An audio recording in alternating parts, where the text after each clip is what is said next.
the gentleman, I just had a conversation about the necessity to utilize a living trust to plan for the future of you and your family.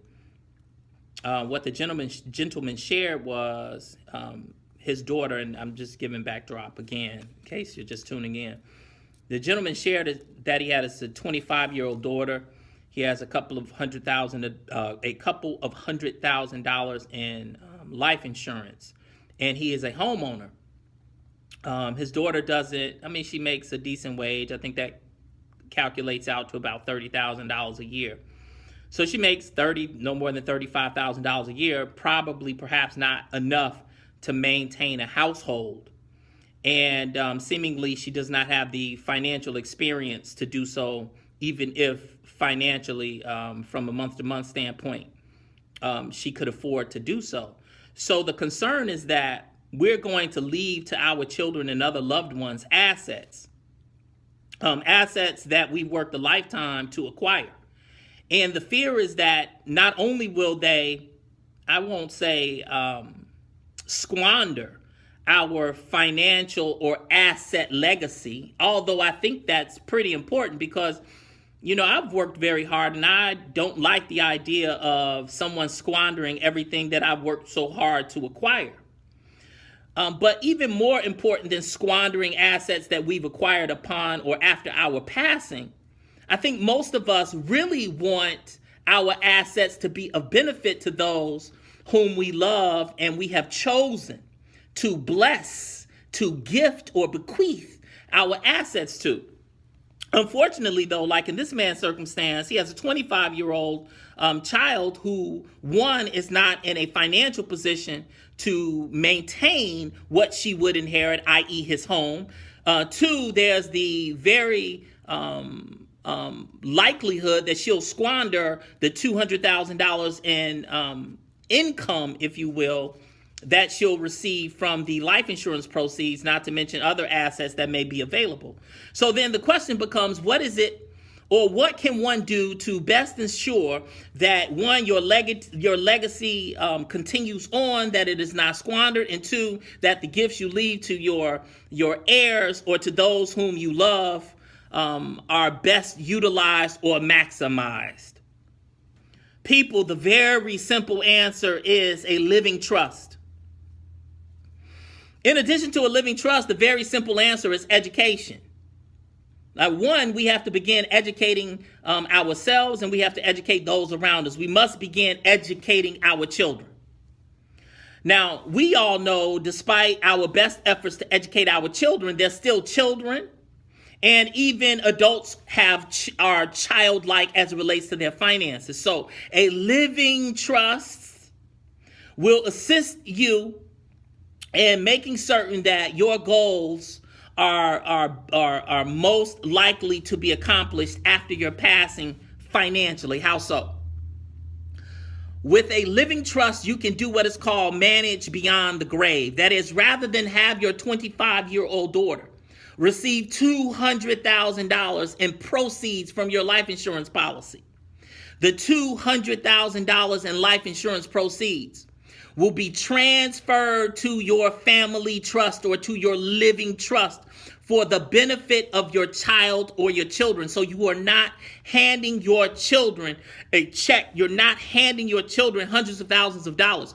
You're not transferring a house or homes or investment property to your children or your other loved ones because they may not be financially astute enough to manage those assets.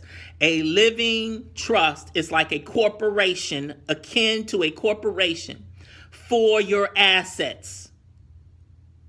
Again, as an example, the monies from your life insurance policy will be transferred to your living trust. So rather than having your daughter named as the beneficiary on those life insurance policies, you change the beneficiary designation to the name of your trust. You name a trustee to manage the assets on behalf of your daughter. You provide specific stipulations as it relates to the distributions to be made to your child or children. As an example, you can say, rather than hand my daughter $200,000, as would be the case if she's listed as beneficiary on your life insurance policy, you say, pay my daughter $1,000 a month to supplement her income.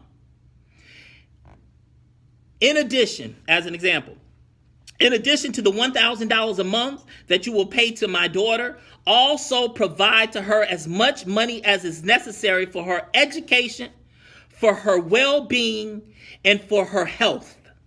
So if there's an emergency that occurs with respect to your child's well-being or health, the trustee has the authority to distribute more than $1,000 a month. If your daughter seeks to advance her education, the trustee has the authority pursuant to the trust agreement to distribute more than $1,000 per month to your daughter. In addition to that, there'll be a clause in the trust agreement specifically related to any real estate or to your primary residence. This provision of the trust agreement will say, of the $200,000 that was transferred or funded in the trust upon my passing from my life insurance proceeds, I would like $50,000 of the $200,000 to be reserved for the expenses, the maintenance, and the costs related to ABC 123 property.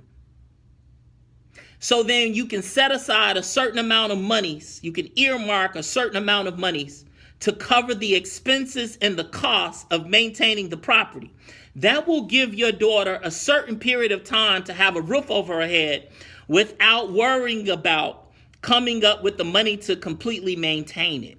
So you can say, well, the cost of maintaining my home, at this time is $5,000 a year or $10,000 a year. So I'm going to give my daughter 5 years of maintenance and costs to get her on her feet.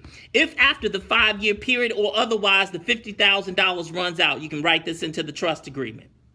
Then after the 5 years, if my daughter is still not financially able to maintain the property, then the trustee is instructed to sell the property and distribute the proceeds into my children's separate trust. So the proceeds from the sale of the property will go back into the trust, and then the terms of the trust provision called the children's separate trust provision, which called for your daughter to receive $1,000 a month and distributions of additional sums in the event she needed it for her health or well-being or education. That's an example of how a living trust works. Everyone needs a living trust, especially if you have children.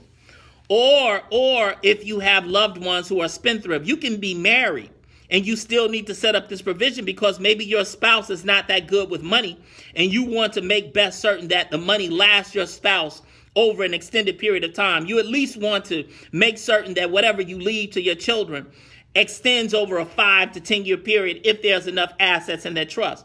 There's also a provision in the trust that says if the corpus or the assets in the trust fall below a certain level. So when the money's in the trust or the assets in the trust, if the value falls below, let's say $50,000, the trustee has the ability to go ahead and distribute all of the assets of the trust and go ahead and close the trust out. So there is some flexibility in the trust. People know that in order for us to build a strong economic foundation in our community, we must begin to utilize 2016, 21st century technology. I say all the time to my clients who come into my office, right? I say a will is akin to a payphone. Nothing wrong with the payphone. You can make calls on a payphone. But who wants to walk 2 blocks to find a payphone and dig in their pockets in the sub-zero temperatures to make a call when there's something called a home phone? A home phone is a step up in terms of technology than a payphone. So if given a choice between a payphone and a home phone, I think most of us would choose the home phone. A will is akin to a payphone. A land trust is akin to a home phone. And a living trust is akin to a smartphone. You can take a smartphone on a plane. You can take a smartphone overseas. I am videoing myself right now on a smartphone. You can record yourself on a smartphone. You can bank on a smartphone. You can take photos on a smartphone. A living trust is a smartphone. Let's get smart, people.